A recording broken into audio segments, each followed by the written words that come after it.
All right, my name's Liz and I'm an alcoholic.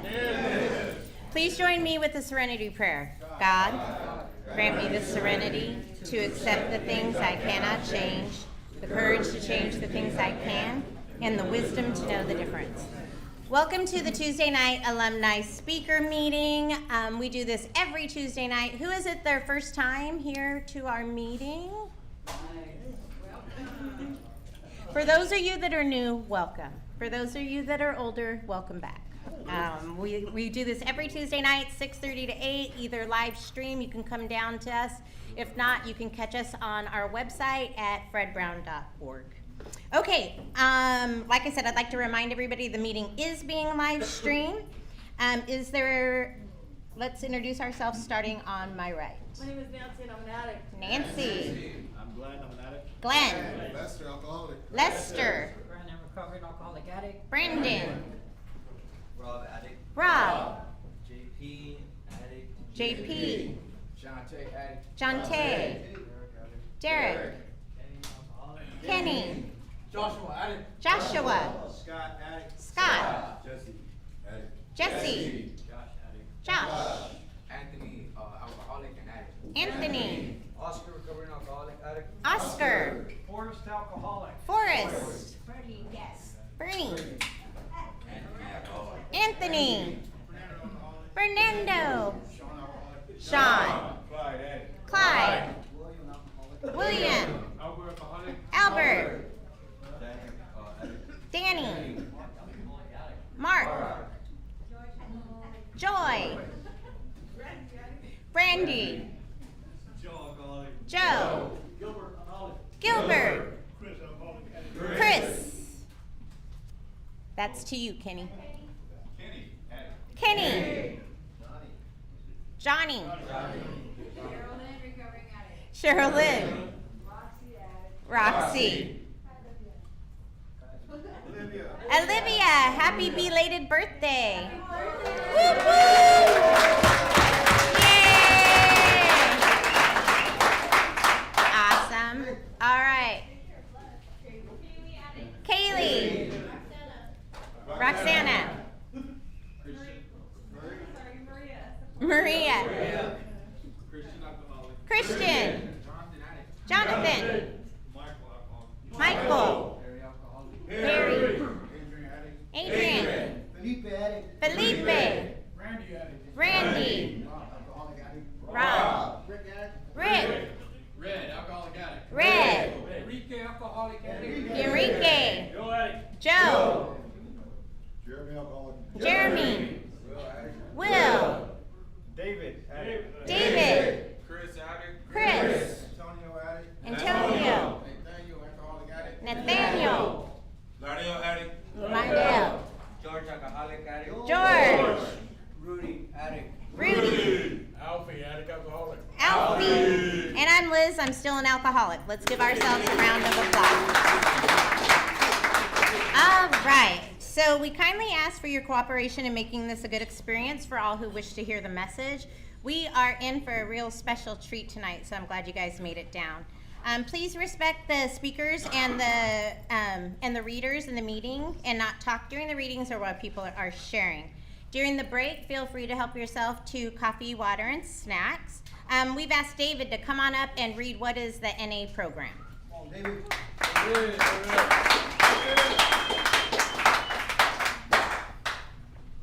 You need me to pull it up a little? David, I'm an addict. David. What is the Narcotics Anonymous program? NA is a nonprofit fellowship or society of men and women for whom drugs have become a major problem. We are recovering addicts who meet regularly to help each other stay clean. This is a program of complete abstinence from all drugs. There is only one requirement for membership: the desire to stop using. We suggest that you keep an open mind and give yourself a break. Our program is a set of principles written so simply that we can follow them in our daily lives. The most important thing about them is that they work. There are no strings attached to NA. We are not affiliated with any other organizations. We have no initiation fees or dues, no pledges to sign, no promises to make to anyone. We are not connected with any political, religious, or law enforcement groups, and are under no surveillance at any time. Anyone may join us regardless of age, race, sexual identity, creed, religion, or lack of religion. We are not interested in what or how much you used or who your connections were, what you have done in the past, how much or how little you have, but only in what you want to do about your problem and how we can help. The newcomer is the most important person at any meeting because we can only keep what we have by giving it away. We have learned from our group experience that those who keep coming to our meetings regularly stay clean. Thank you.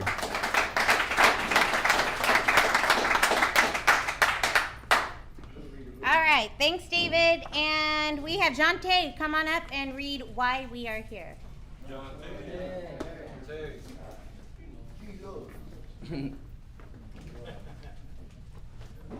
I'm John Tay, I'm an addict. Why are we here? Before coming to Fellowship of NA, we could not manage our own lives. We could not live and enjoy life as other people do. We had to have something different. We thought we had found it in drugs. We placed their use ahead of the welfare of our families, our wives, husbands, and our children. We had to have drugs at all costs. We did many people great harm, but most of all, we harmed ourselves. Through our inability to accept personal responsibilities, we were actually creating our own problems. We seemed to be incapable of facing life on its own terms. Most of us realized that in our addiction, we were slowly committing suicide, but addiction is such a cunning enemy of life that we had lost the power to do anything about it. Many of us ended up in jail or sought help through medicine, religion, and psychiatry. None of these methods was sufficient for us. Our disease always resurfaced or continued to progress until, in desperation, we sought help from each other in Narcotics Anonymous. After coming to NA, we realized we were sick people. We suffer from a disease from which there is no known cure. It can, however, be arrested at some point, and recovery is then possible.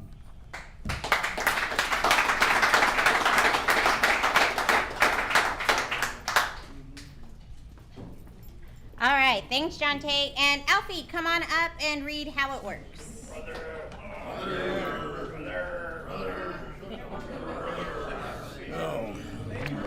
All right, brother. Anyway, my name's Alfie. I'm an addict. Alfie.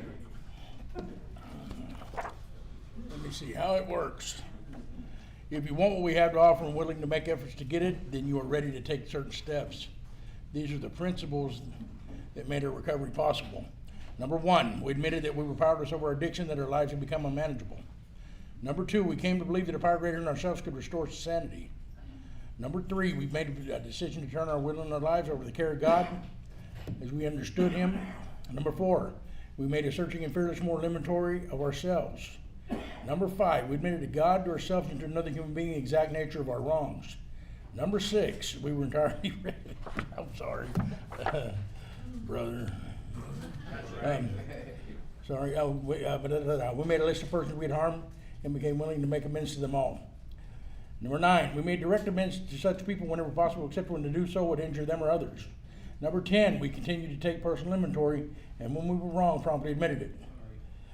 Number 11, we sought through prayer and meditation to improve our conscious contact with God, as we understood Him, praying only for the knowledge of His will for us and the power to carry that out. Number 12, having had a spiritual awakening as a result of these steps, we tried to carry this message to the addicts and to practice these principles in all of our affairs. This sounds like a big order. We can't do it all at once. We didn't become addicted in one day, so remember. Okay. There's one thing more than anything else that will defeat us in our recovery. This is an attitude of indifference or intolerance towards spiritual principles. Three of these that are indispensable are honesty, open-mindedness, and willingness. With these, we're well on our way. Brother. We feel that our approach to the disease of addiction is completely realistic, where the therapeutic value of one addict helping another is without parallel. We feel that our way is practical, for one addict can best understand and help another addict. We believe that the sooner we face our problems within our society and everyday living, just that much faster do we become acceptable, responsible, and productive members of that society. The only way to keep from returning to active addiction is not to take that first drug. If you are like us, you know that one is too many. We put great emphasis on this, for we know that when we use drugs in any form or substitute one for another, we release our addiction all over again. Yeah, that one. Thinking of alcohol is different from other drugs. It's caused a great many addicts to relapse. Before we came to NA, many of us viewed alcohol separately, but we cannot afford to be confused about this. Alcohol is a drug.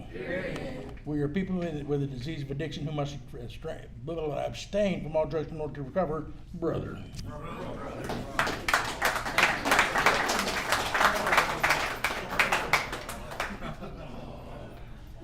All right, thanks, Alfie.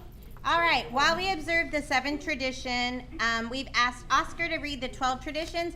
I will say before Oscar comes up, this is the last night before our pizza.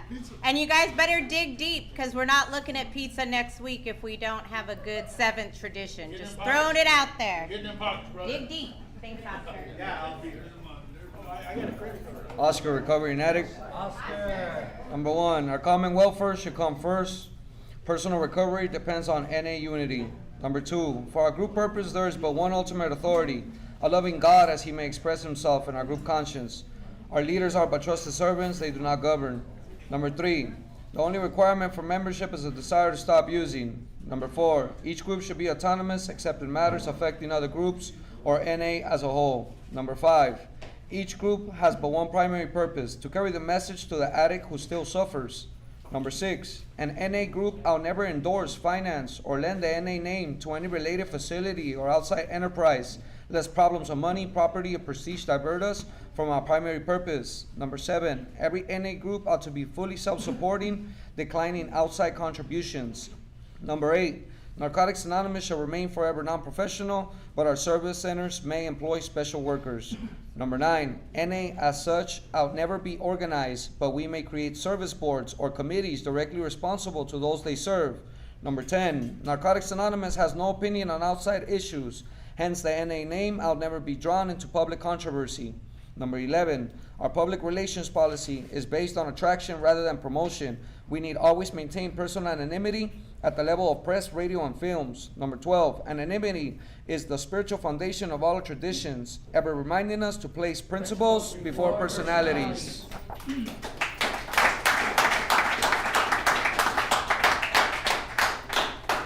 All right, thanks, Oscar. Okay, so the format for this meeting is we're going to have a 10-minute speaker, then we'll take a 10-minute break, followed by our main speaker, and then we'll do chips, and then hopefully have some time for sharing. So I'd like to introduce our 10-minute speaker. Brandon, come on up.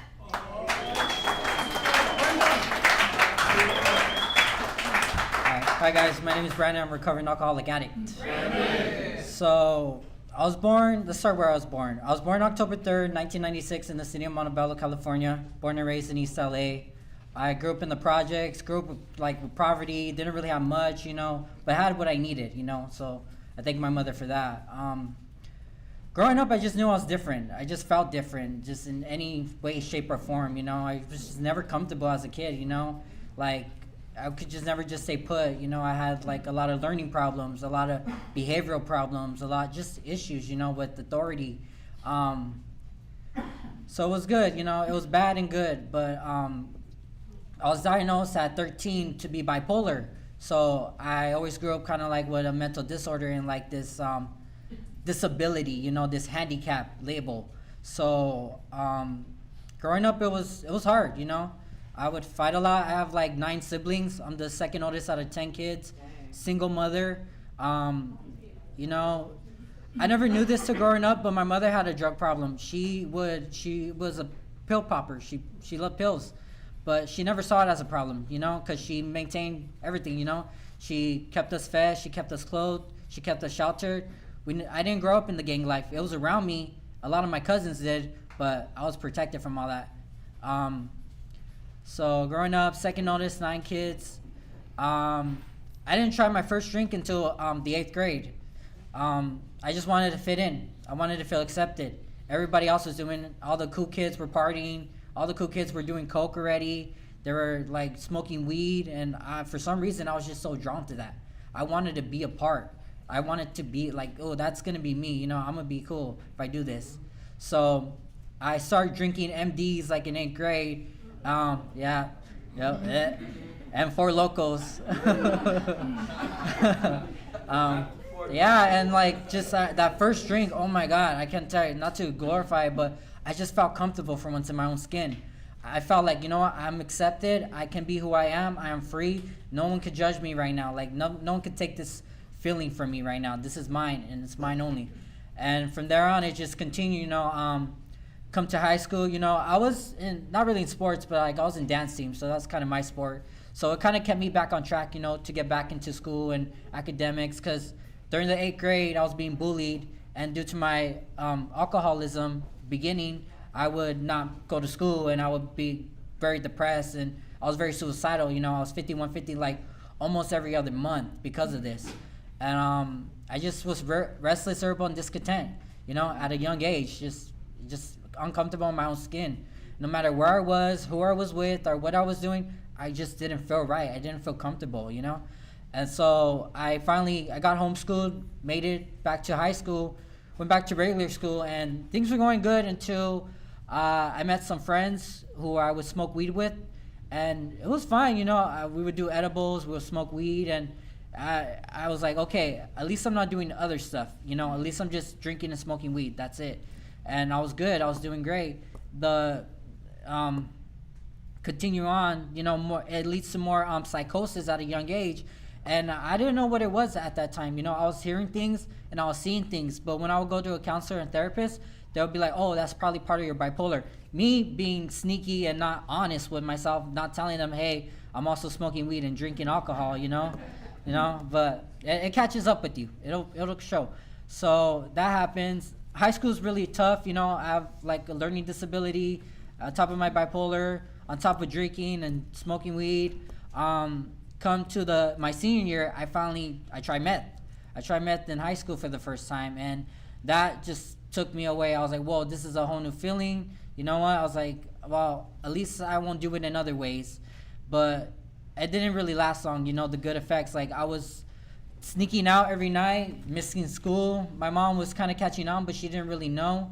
She knew because she had dabbled in it at her young age, like a little bit, but her kids were enough to stop her. And she kind of was catching on. It wasn't until like I graduated and I went to college, and that's when I just went full out.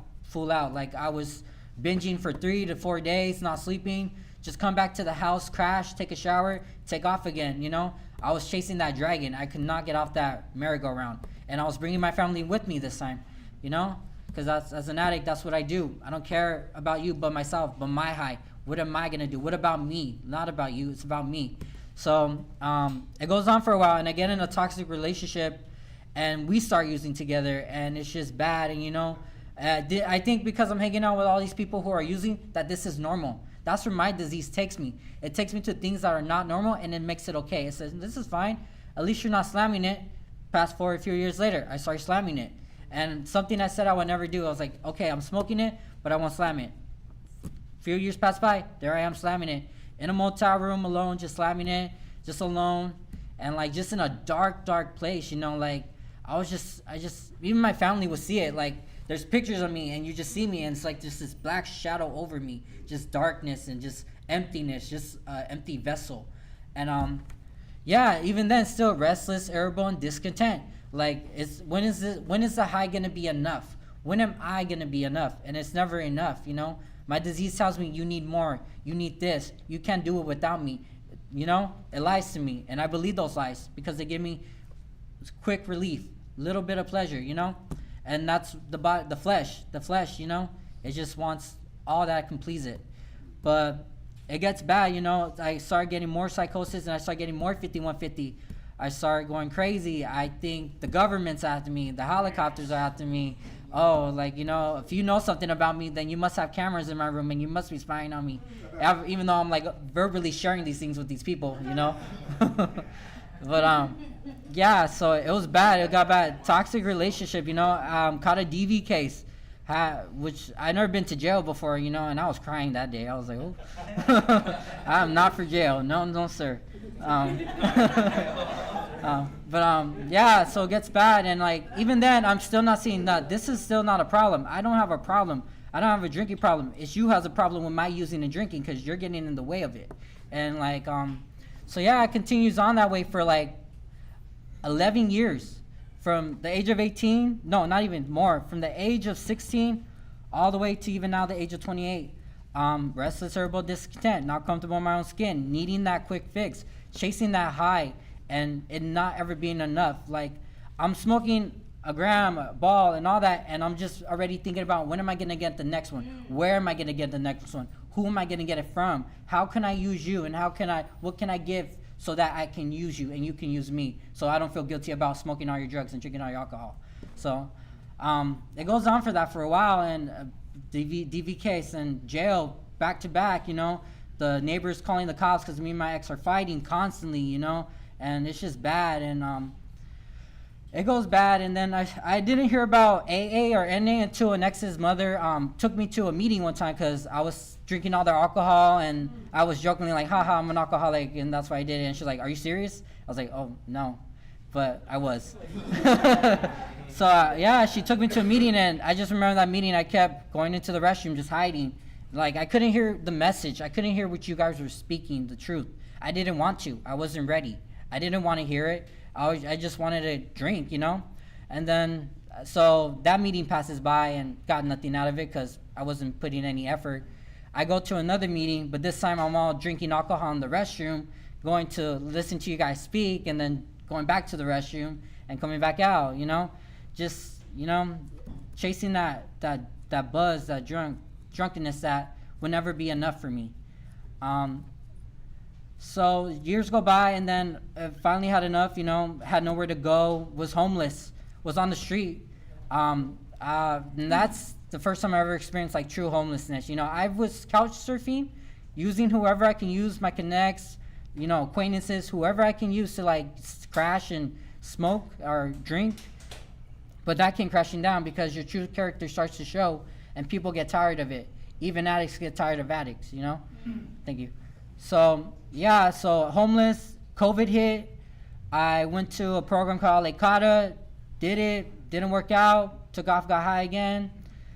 Came to Fred Brown during COVID, so that was interesting.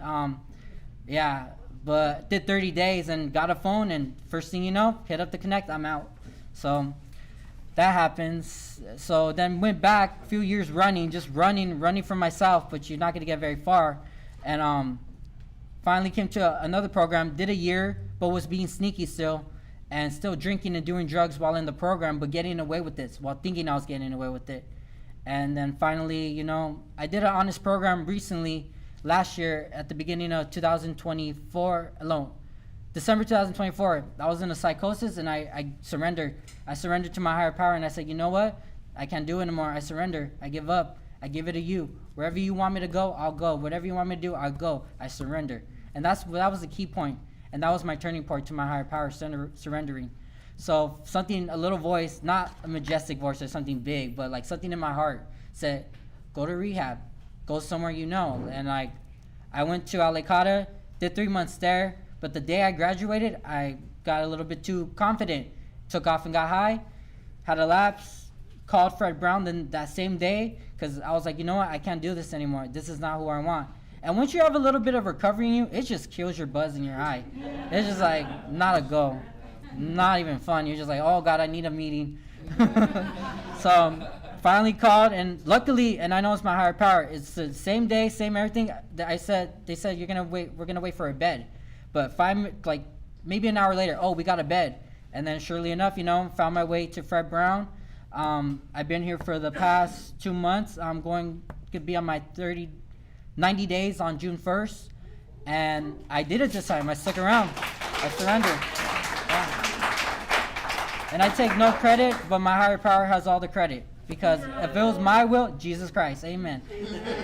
If it was me, I'd still be running amok right now. I wouldn't be here with you guys, sharing my testimony. And yeah. So I just want to thank you, Roxy. I want to thank you all, Fred Brown staff. Nancy, thank you for asking me to share. And yeah, God bless you all. Have a good day.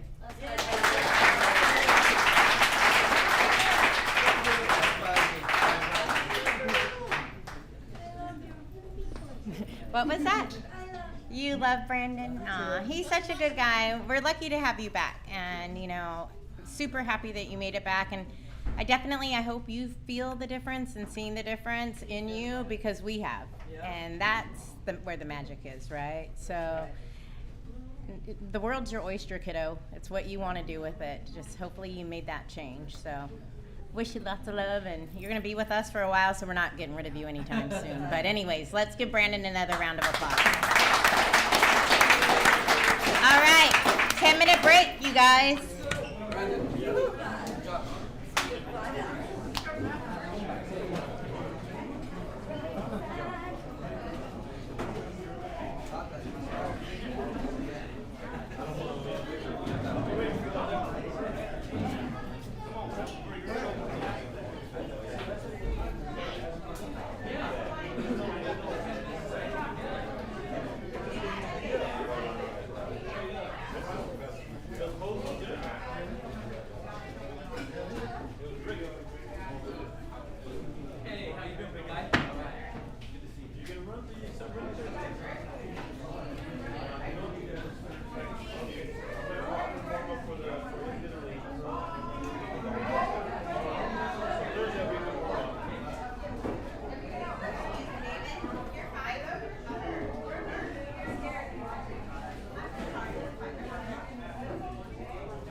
Let's start the second half of the meeting with a serenity prayer. God, grant me the serenity to accept the things I cannot change, the courage to change the things I can, and the wisdom to know the difference. Come on up, your turn. Oh, that's right.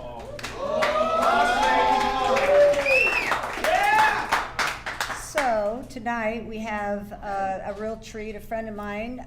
We have known each other 35 years. I sound like my parents, right? When you know your parents know somebody 20 years, 30 years. Now I'm doing that. The older we get, the longer we know people. And so Kenny has been a special lifelong friend. And what's really cool about people in recovery and having recovery friends is that they're lifelong. You know, a lot of times lifelong, and you may not see each other for a while, but we're always there. We always know we're there for each other, and that's kind of our relationship. So he's down from Florida visiting, and a couple years ago, he gave us, had the opportunity to have him come and play for you guys, and he's a minister, and he's also 12-step. So he's blended that, and he travels the country and goes to different has his ministries in jails, and carries a message. That's been his gift, and tonight we have his gift for us, so enjoy. And Kenny Munns. Come on up.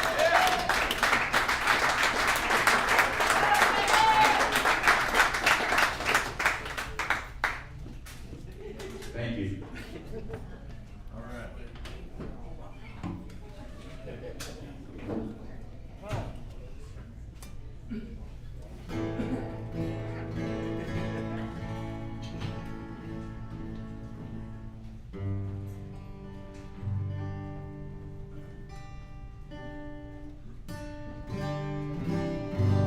Close enough, I think. Could it be a little louder, or is it all right? All right. Gosh, it's great to be here.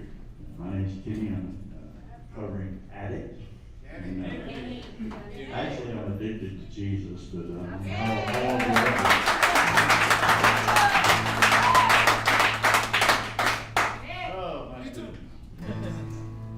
I like to tell stories and sing songs that kind of go along with it. That's my thing. And I want to start tonight by telling a story about a car. Now, I've been married 4 times in my crazy life. Divorced, all of them did the divorce. Well, this third wife,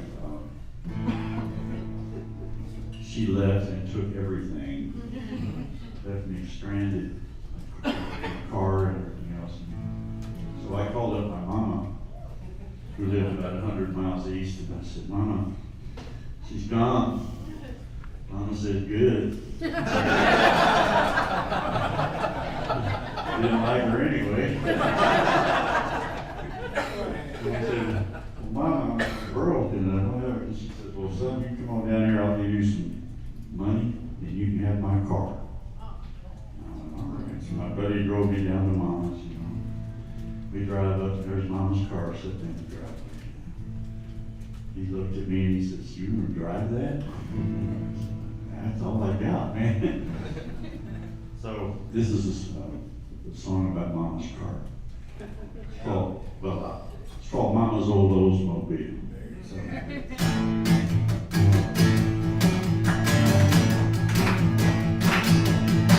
Well, I was down on the corner, talking with the telephone, and I had just called up my mom.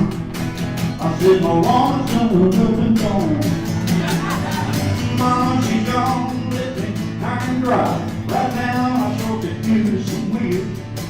She said, "Well, son, that will make you some money on this way, and you can have my old Oldsmobile." Well, when she wipers were upside down, the light room was down home. The air conditioner only worked on the cross, and all we wanted I can close the door. There's been times when I've been down, but I can tell you right now I feel I rode as long as she had, and I sure was glad to be in Mama's old Oldsmobile. Well, I may be running out to Flagstaff, across the buddy of mine said he would follow me out, and he was just a quarter mile behind. 40 miles east of Bakersfield, the border was the guy. But she got me in there, and my friends, I swear, I will never forget that ride.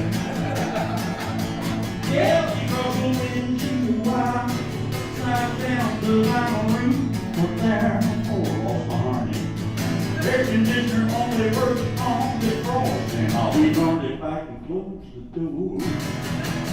There's been times when I've been down, but I can tell you right now how I feel. I know it was all she had, and I sure was glad to be in Mama's old Oldsmobile. Well, I've been driving around that LA town, my Mama's old Oldsmobile.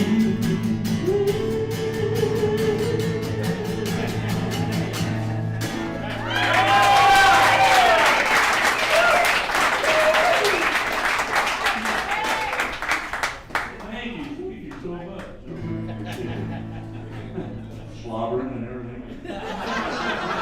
I'm good, honey. Well, it's great to be here. Roxy is such a great friend. Gosh, I fell in love with her first time I saw her.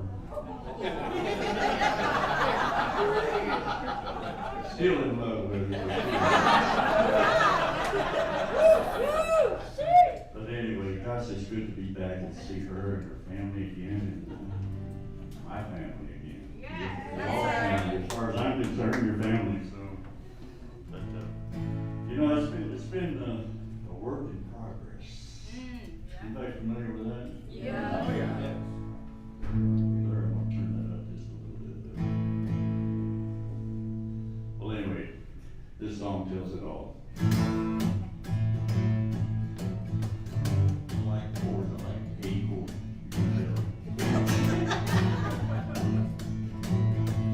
Got up off my knees after saying the prayer.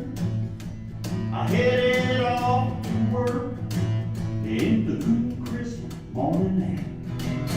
I was singing out my favorite song, How Love It Me. When from behind, right on my tail, came a brand new SUV. Boy, I hate tailgaters, you know what I mean? Well, I felt my hair rise and my face was turning red. I wanted to slam on my brakes, but I just changed lanes instead. And as he flew on by me, I didn't say a word. But the truth is, it took all I had not to flip that guy the bird. Yeah, I'm working in progress, all the plans to do. I'm working in progress, the foundation's laid. I'm working in progress, can't you see? That he'll be faithful to complete his work in you.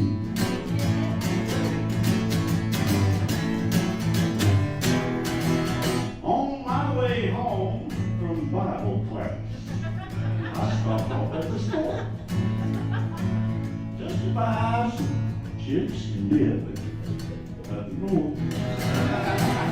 Well, wouldn't you know, right there in line stood a blonde-haired, blue-eyed kid. I tried real hard to look away, but I turned around and did. Yeah, I'm working in progress, all the plans to take. I'm working in progress, the foundation's laid. I'm working in progress, can't you see?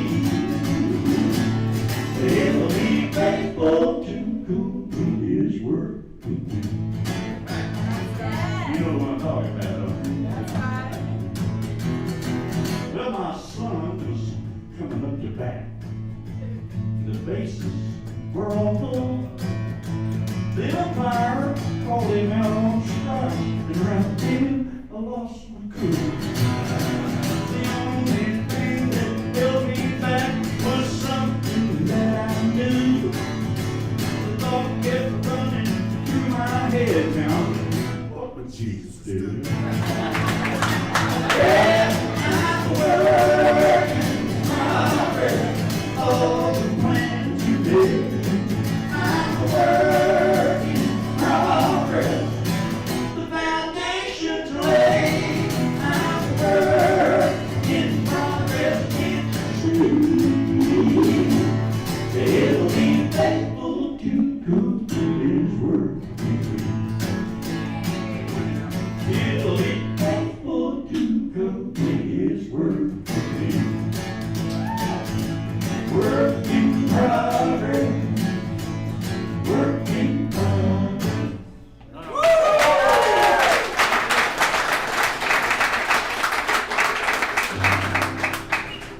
Many, many years ago when I was 23, a long time ago, I was married to a widow who was pretty as could be. This widow had a grown-up daughter who had hair of red. My father fell in love with her and soon those two were wed.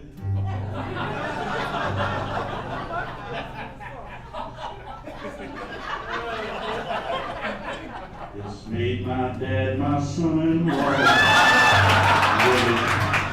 Really changed my life.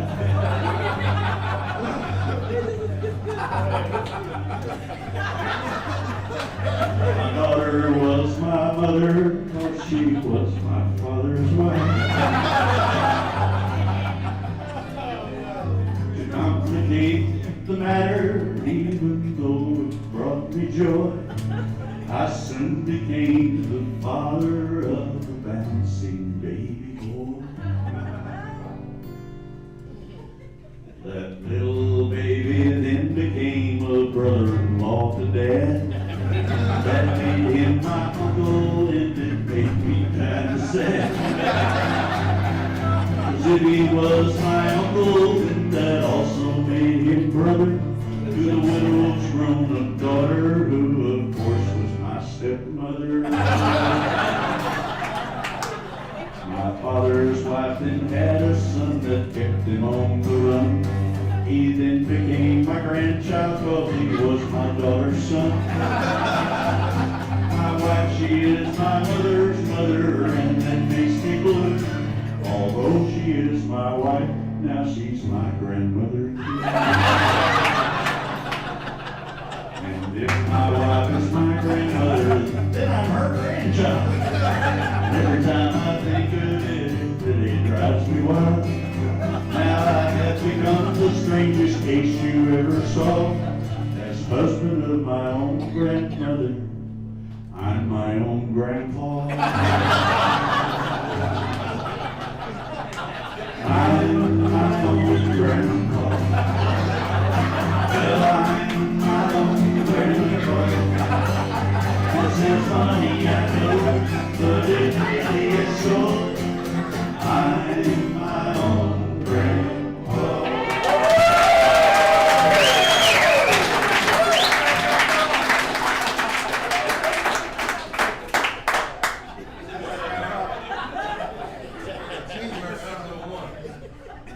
In 1990, I ended up over here at Beacon House. 1990, I spent 3 months at Beacon House and then went into sober living for another 3 months and stayed around here for a couple of years. And that my sobriety date is February 7th, 1990. So 45 years.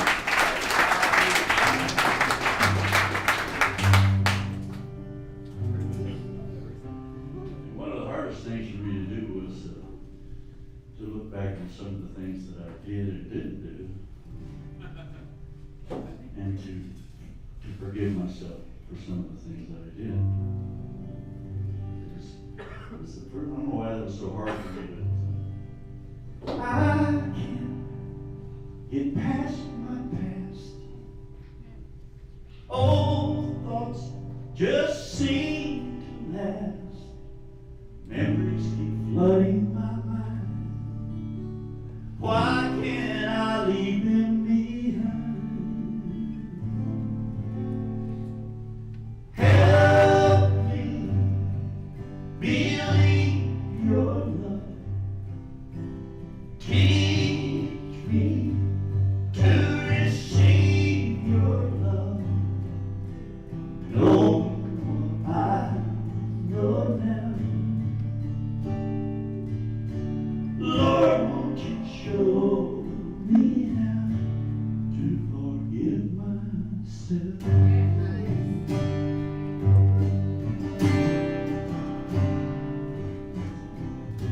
Guitar too loud? I stand at an open door, longing to know you more. But before I can enter in, I am reminded of where I've been.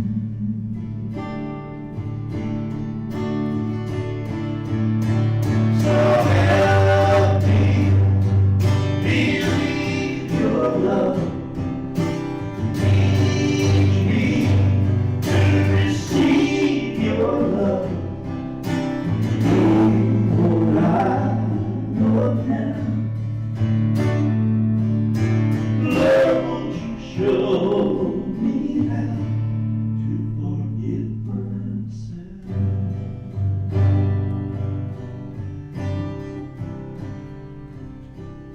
Well, I finally did.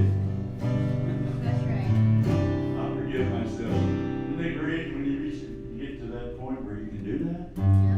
It takes a while to get there. I always wanted to be a cowboy. You know, I got my cowboy boots on. I remember I had a band called Brush Harbor. We traveled all over the country, and we were on Capitol Records. And we worked Las Vegas. And we were in Las Vegas, and I was all dressed up, man. And we were working the Golden Nugget. Hell yeah. And I had my cowboy gear on. I had my straw hat. I shaped really good, like Willie Nelson. Yeah. I had my bandana around the neck, big old belt buckle on, and my boots. I was strutting around the scene over there. There was this really cute little gal, blackjack. She was eating blackjack. And I was hanging around her table, you know, just kind of walking around. She's looking up at me, smiling. So she took a break. First thing she did was just come right over to me, and she says, "Oh," she says, "my name is so and so." I said my name. I told her my name. She says, "Are you a real cowboy?" And I went, "Well, yeah. I'm from Oklahoma. I've done a few rodeos." And I was just laying it on thick. She says, "Would you take me horseback riding?" Well, sure. She said, "Well, there's some stables just outside of town here." And I said, "Well, okay." So we go out there. You know, I figured, well, you know, I could do that. I could ride stables. You've been on horseback riding before. You just get on and walk. No problem. Now, the only horse I'd ever ridden in my life was an old plow horse named Bill. My buddy Jerry, his dad had him, and I'd go over to visit Jerry, and we'd get out on old Bill, and his dad would walk us around the farm. There was one other horse that I rode, but it threw me off, and the guy came out and unplugged it.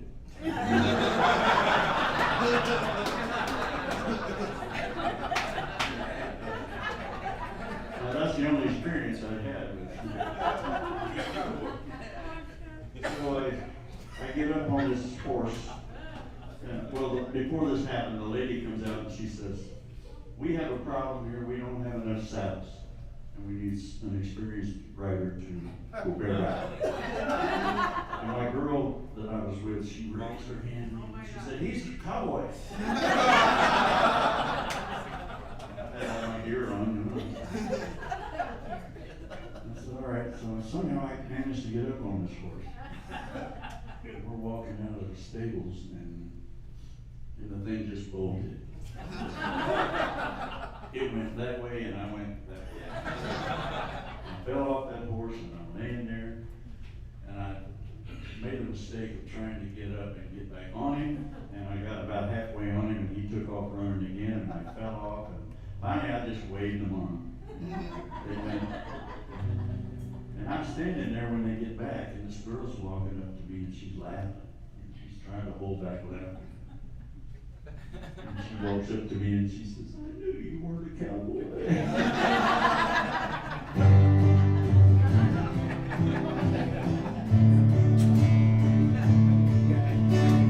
So I wrote a song called Cowboy.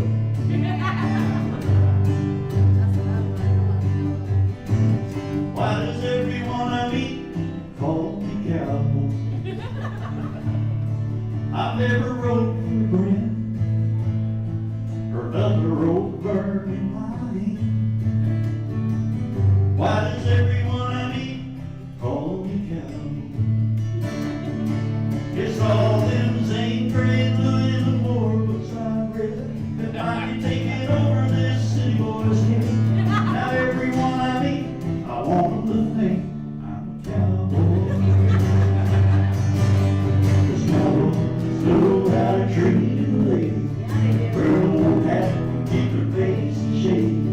I just wanna drift on wild and free. Maybe someday I'll turn out to be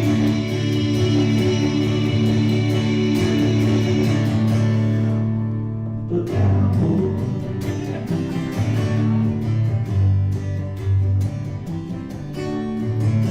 Why does everyone I meet call me cowboy?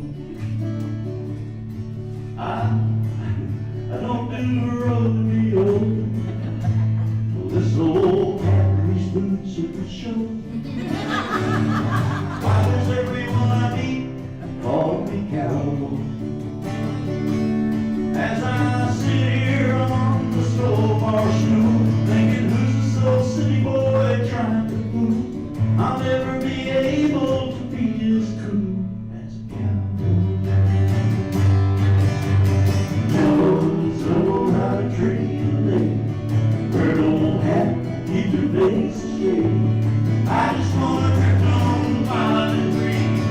Maybe someday I'll turn out to be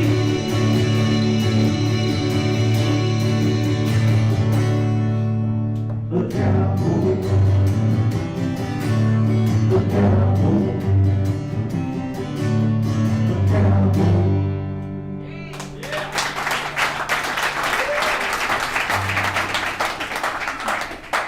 How am I doing on time? Keep going. How much? I'm going. 13 minutes? Boy,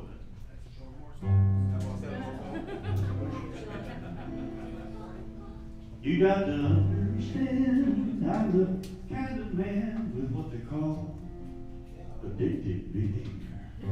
You too. I like to get high, but I know I could die, so I've been searching for a savior. That's right.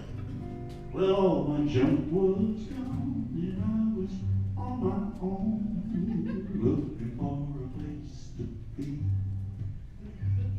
The local rehab said they was giving you just stand to get back to reality.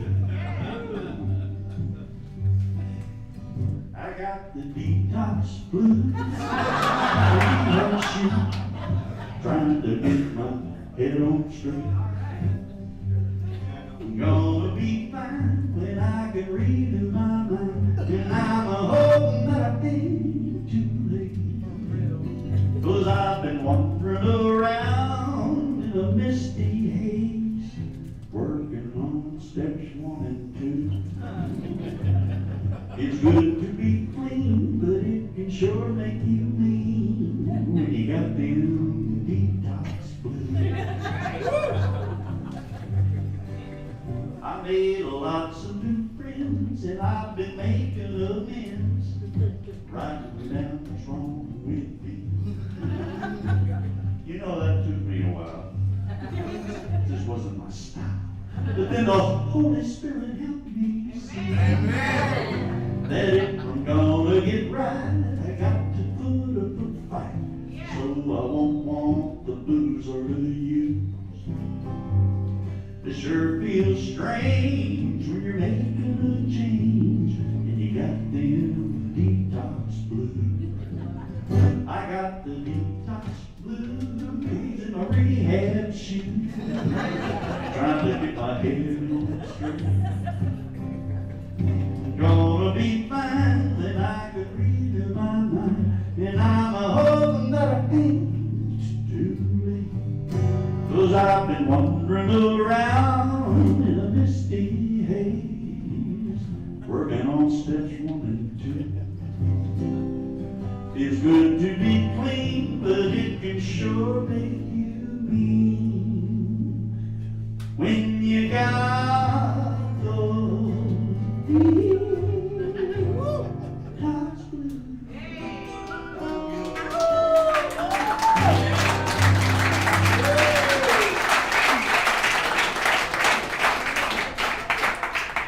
Come on out here, Johnny. Come on out.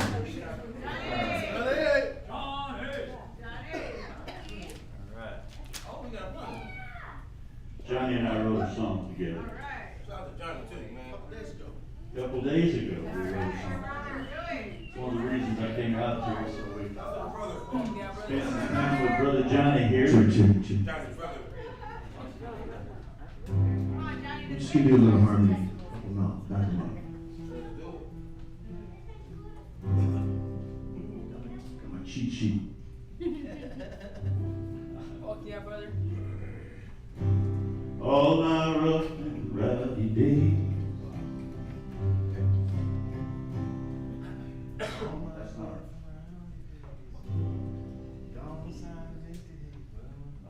all my rough and rowdy days are gone inside a misty haze. What am I supposed to do? I believe it's really true. You love me.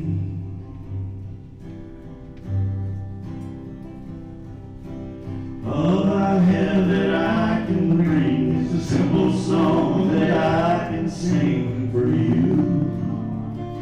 Is it really true? You love me.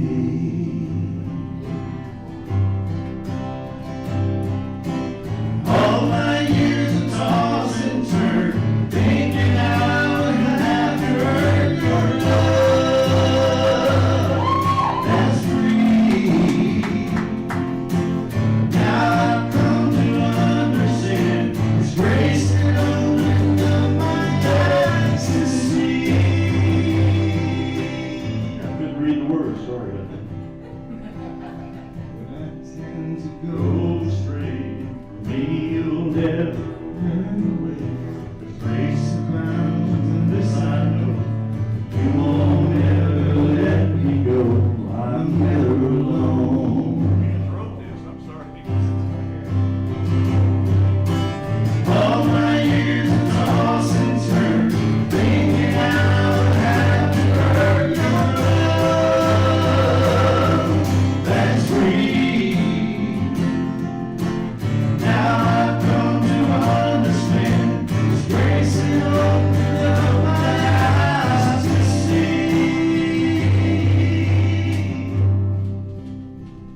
one more, I just want to close out and say that, Taco Bell. I'm gonna be, yes, that's mine.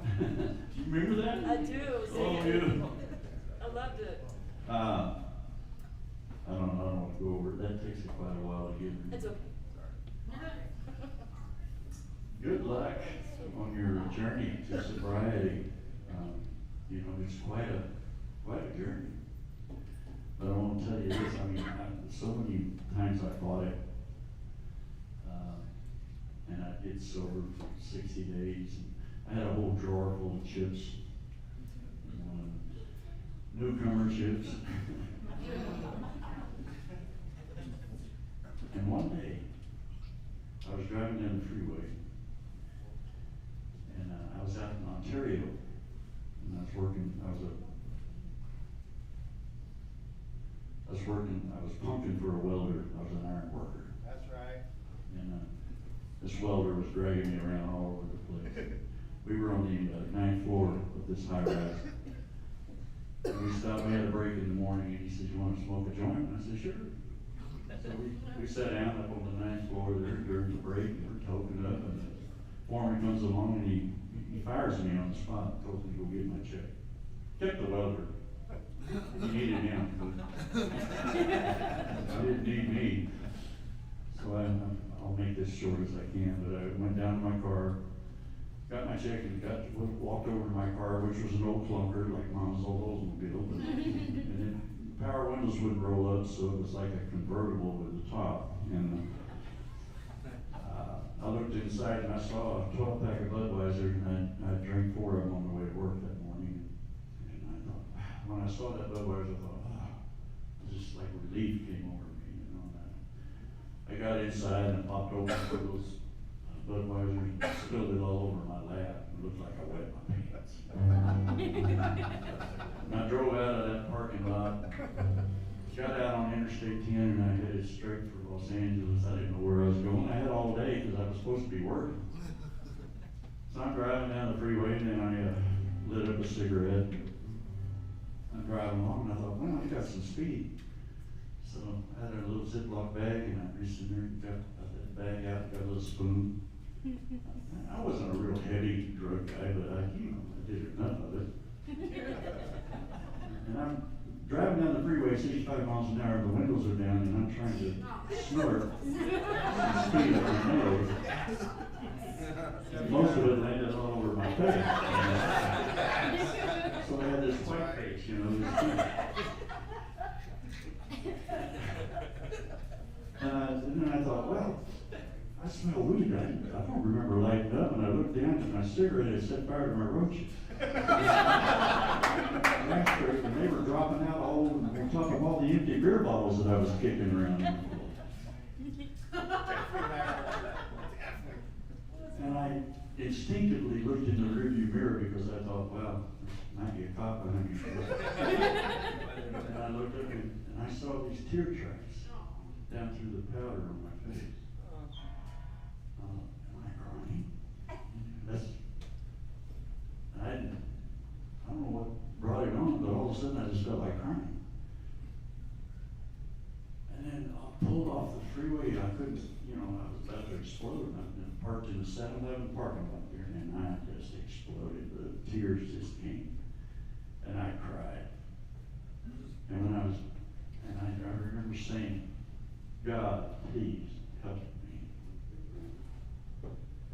And when I got finished crying, I remembered that there was this guy, his name kept coming to me. Go see Kurt. Kurt Freeman was his name.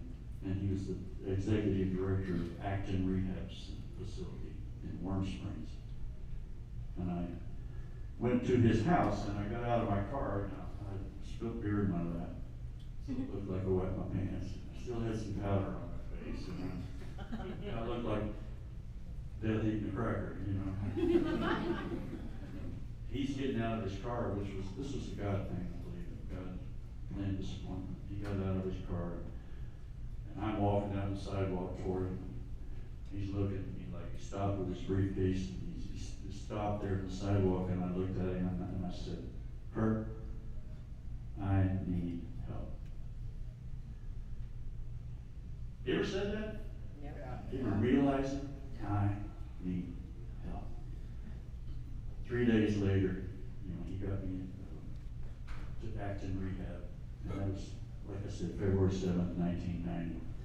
And I've been clean and sober since that day, 35 years ago. And I just want to say that it's all for the grace of God, by the grace of God. And I want to close with this little song. I hope I'm not going too long. But I've been searching all my life for some peace of mind. I looked for it in alcohol and the cocaine wine. Now I've been brought out of darkness, and I've learned how to live in the light. All right. That's right. 'Cause I've come to believe in a beautiful God who gives me the power to fight. When I came to believe, I began to receive the wonderful grace of God. There's just no way I would be here today but for the grace of God.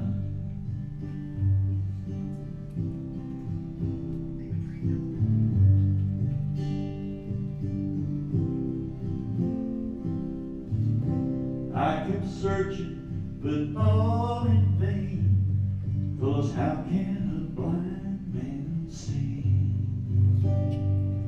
The problem was not with other men, but with me.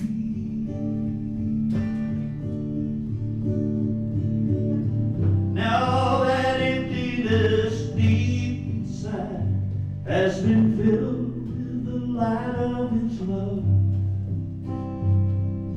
And all that I am and all that I have comes from the Father above. 'Cause I came to believe and I began to receive the wonderful grace of God. For there's just no way I would be here today but for the grace of God. No, there's just no way I would be here today but for the grace of God. I really thank you for letting me stand. I'm sorry if I went too long. I didn't mean to. Keep going. God help you, man. God, all of you. I'll be praying for you.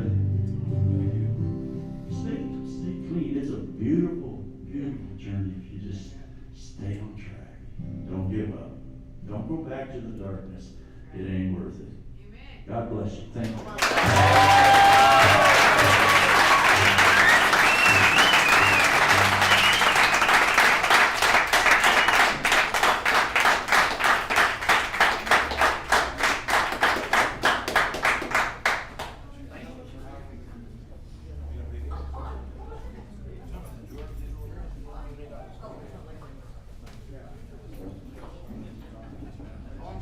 You're good. Are good. Let's give Kenny another round of applause.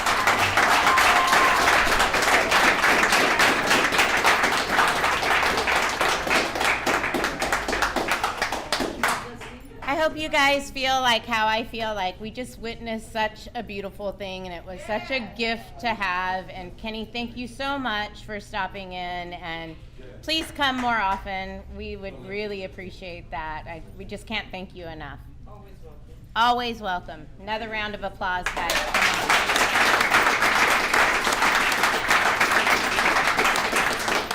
All right, now let's introduce Red. Come on up. Let's celebrate. Let's keep it going. Nice box. Where's your box? Show me your box.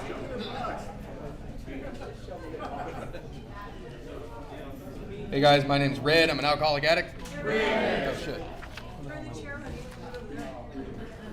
To the chair? Oh, okay. Put it on the chair. Yeah. Maybe turn the chair. Thank you. I work on it very hard. I'm also your chip chick for this meeting. Here at Fred Brown Recovery Services, we like to give out chips for various lengths of sobriety, starting with the most important person in the room, the newcomer. With anyone with 29 days or less, like to come up and get a chip and a hug.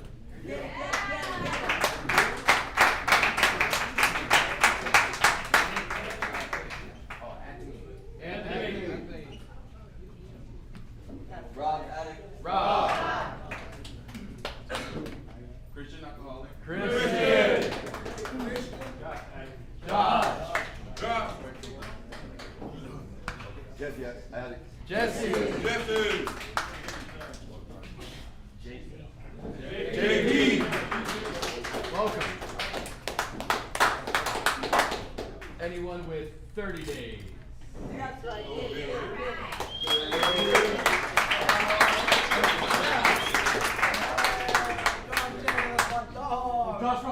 Joshua. Shantae addict.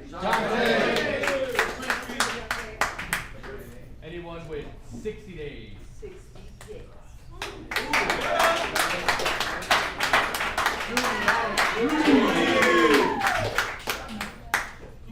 Anyone else? What about 90 days? Still working on it, all right? How about 6 months? 3 months there. 9 months? That's a baby. That's an old baby. Old baby. 18 months. That's 2 babies. That's a twin. That's 3 with half. All right, we also celebrate birthdays at this meeting, but it's at the end of every month, which is next week. So please tell the meeting secretary if you'd like your birthday celebrated here tonight or tomorrow, next week. Someday. With anyone with a year or more, please raise your hand. Justine, where's that? Just goes to show that this program does work. Thank you for letting me be of service.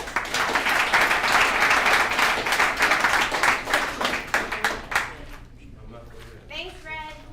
Sean, you want to come on up and do our treasury report, please? All right, you guys, your meeting slips will be up here. Please collect them after the meeting. All right, we had an old balance. My name is Sean, and I'm an alcoholic. All right, we had an old balance of $61.56. Tonight, we took in a whopping $68, which leaves us with a new balance of $129.56. All right, thank you for letting me be of service.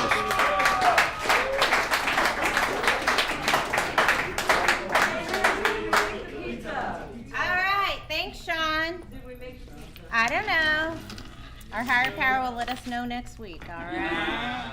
All right, so we need a couple of volunteers to help clean up. Thank you. All right, and we have time for shares. Who's up? Come on up, take the mic. JP? What? Did you want to come up? Yeah, he said yeah. Nah. Are you sure? He said yeah. Easy to rip off that Band-Aid. Come on up, Fernando. Oh, yes. Whoop, whoop. Oh, yes. Get it. You want me to pull it out? Shut up. Fernando Alcoholic. Fernando Alcoholic. Really grateful to be here. Grateful to be sober today. It's been a while since I've been here. Still get nervous at sharing, but uncomfortable is what is part of this program. I completed this program twice, so I know what it's like to be in your guys' seat. It never gets easy to share, but I'm grateful to be here. Last time I was here, I got discharged for picking up a graveyard shift, and that's me running on self-will. This time around, I came back in, I checked into a sober living, and decided to get sober a different way. I decided I jumped into the action because I've done 6 rehabs. I've overdosed, I've ended up homeless before. I have done psych wards. I have ended up in the streets. I have drugs is a big part of my story, so I'm also an addict. Like, so I've been through it all. But this time around, I was sick and tired. So I checked into a sober living after being in a transitional living for about a year, just living off of GR and food stamps and just spending all my money on weed, alcohol, and drugs. You get tired until you're tired. I was tired. So I checked into that sober living on February 4th, and that's when my life changed. I started going to meetings again, and I asked another alcoholic for help. I jumped into the work because it's not my first time around, and that's when my life changed 105 days ago.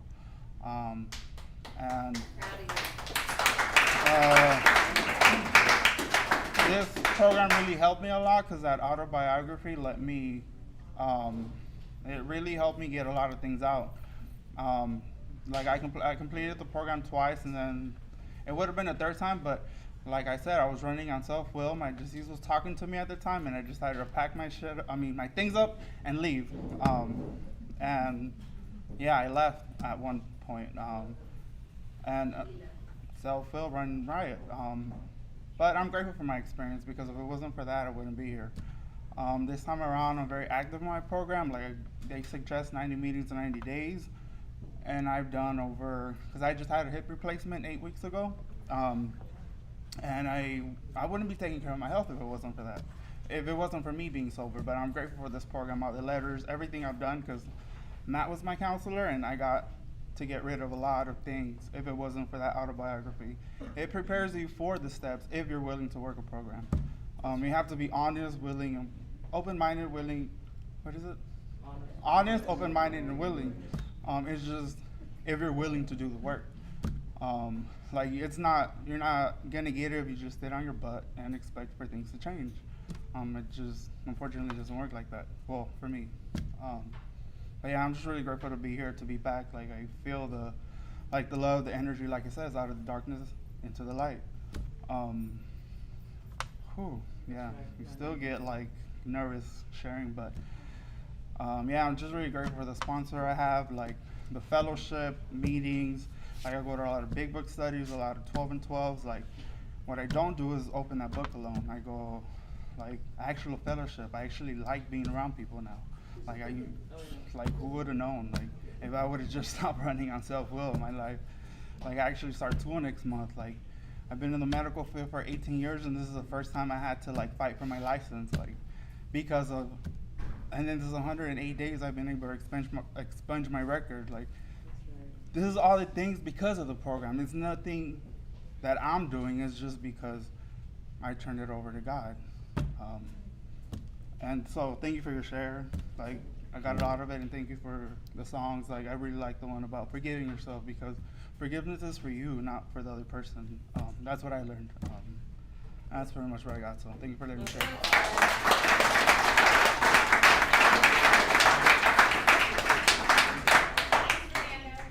All right, we got time for one more. That's right. You're going the wrong way.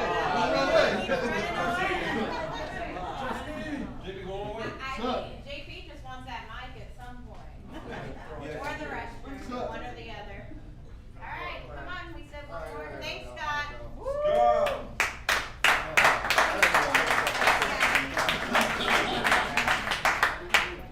Do I gotta go in front of this thing? Probably not. Cool. Hey, I'm Scott. I'm an addict. I am really grateful and blessed. You know, I'm able to get things in order after leaving rehab. What's up, Trouble? House manager's a real jerk. He's in the back. But you know, he actually keeps us in line. And they're here to help us and guide us in whatever we need. Like, I got stuff going on with DOR. Yeah, that one. It's the DRE. I got stuff in the works for that. I got a call back from a test trial clinic with smoking. So hopefully they could help me out, and that'll be like $8 grand in my pocket in 3 months, so I could get a car and go back to work. I got people that are out there actually looking to help me get back to work, because I'm doing what's right for me, so I can do what's right for them and my boys, most of all my boys. Because I completely lost all my numbers to be able to find work. And, you know, believe it or not, with me actually having my head out of my butt, you're able to see stuff, you know? And I forgot to mention this in my story when you guys were here last week. When I first came here, I felt so irritable. They used to have this train that ran on Harbor. All it did was run to the bridge and back, run to the bridge and back. My first thought coming off of a prison bus was, I'm gonna go hit that train and I'll be in Norwalk in like 10 minutes. I'm gonna go get loaded. Little did I know that train would have just went whoop, whoop, whoop, whoop, and I've been stuck here. And I gave myself a chance. So if you guys are feeling discontent or you don't know if this shit's what you need or what you want, give it a try. You're fucking worth it.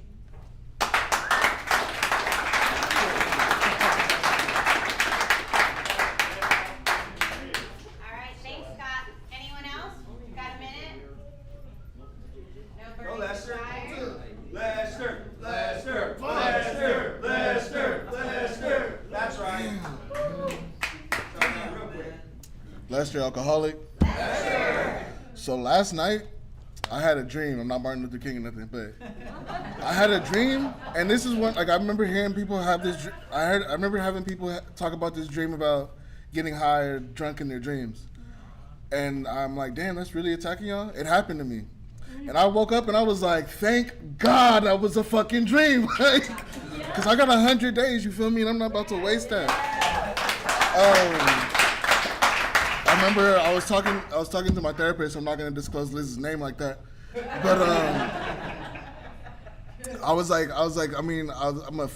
my fear was like to celebrate, and I was like, what if it's like $1 million champagne?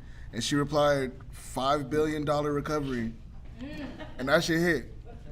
So don't leave, get rich with recovery for real. That's all I got.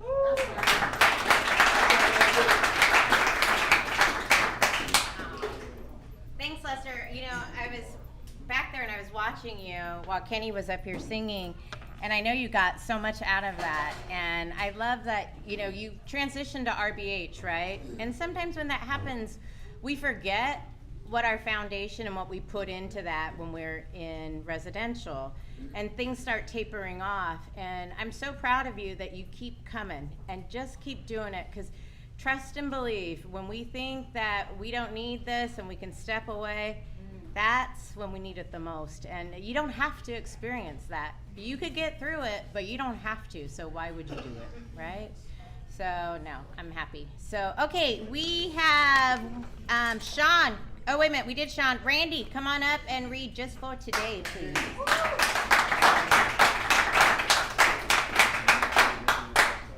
Not doing camera. Hi, my name is Randy and I am an addict. Just for today, my thoughts will be on my recovery, living and enjoying life without the use of drugs. Just for today, I will have faith in someone in NA who believes in me and wants to help me in my recovery. Just for today, I will have a program. I will try to follow it to the best of my ability. Just for today, through NA, I will try to get better perspective on my life. Just for today, I will be unafraid. My thoughts will be on my new association, people who are not using and who have found a new way of life. So long as I follow that way, I have nothing to fear. Just for today.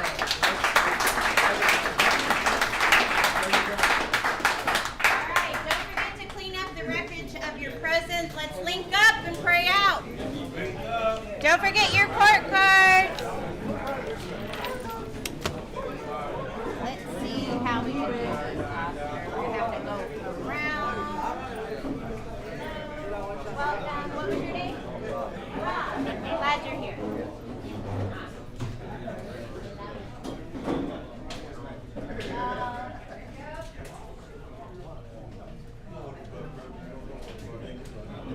That's how we roll here. You got a booking chain. All right, there we go. All right, everyone linked up. Look at Roxy's like, get out of my way.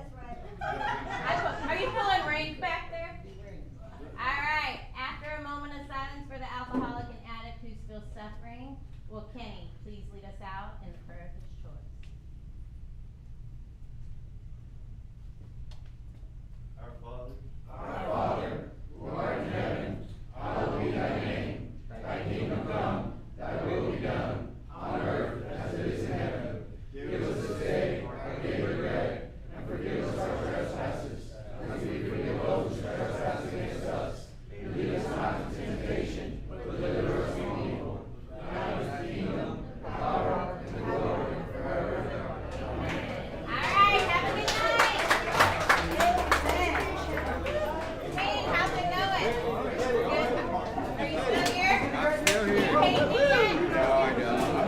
No go.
I'm gonna guess that's a